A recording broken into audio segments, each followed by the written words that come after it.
আপনারা দেখতে পাচ্ছেন যে আজকের আমরা এই যে ঠাকুরগাঁতে আমরা চারা পাঠাচ্ছি। এই যে চারার সাইজগুলো এই যে দেখতে পাচ্ছেন, গুঁড়াগুলো যে কেটে দেওয়া সবগুলো আমি আপনাদেরকে দেখাচ্ছি।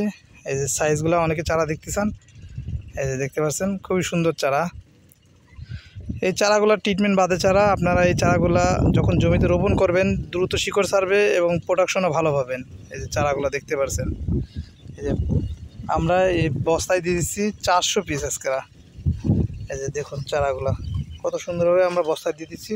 ভাই বস্তাটা বাইন্ধে দিন এবং জমির যে ইগুলা প্রোডাকশনগুলো আপনাদেরকে দেখায়। যারা আমাদের কাছ থেকে আসলে চারা সংগ্রহ করতে চান অবশ্যই যার কাছ থেকে নেবেন তার জমির প্রোডাকশন কেমন সেগুলো আগে দেখবেন। এই যে নতুন গাছের জমির প্রোডাকশনের দেখেন সব চিকুন লতি, এই যে দেখতে পাচ্ছেন।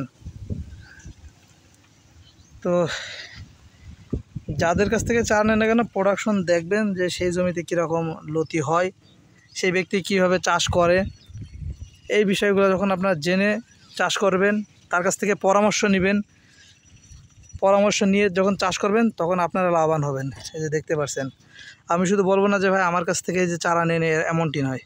যার কাছ থেকে ভালো লাগবে আপনারা চারা নেবেন। তবে অবশ্যই মাথায় রাখবেন যে এই লতি কচু চাষের জন্য পরামর্শ নেবেন। অনেকে আছে যে পরামর্শ দেয় না, শুধু চারা বিক্রি করে। তো এরকম যদি কারোর খপ্পরে পড়েন সেক্ষেত্রে আমসালা দুইটাই যাবে। এই জন্য বলবো যে আপনারা অবশ্যই চাষের আগে চাষ সম্পর্কে জানুন, তারপরে চাষাবাদ করতে আসুন। তো যশোর কৃষি চ্যানেলে অনেক চাষসংগত বিষয়ে আমার আলোচনা আছে, যদি সেই ভিডিওগুলো দেখেন। লতি কচু যারা নতুন উদ্যোক্তা আছেন, চাষ করতে আসেন, তাদের অনেক উপকার হবে। চ্যানেলটি সাবস্ক্রাইব করে রাখবেন, কারণ আপডেট ভিডিও আমরা সবসময় আপলোড করে রাখি।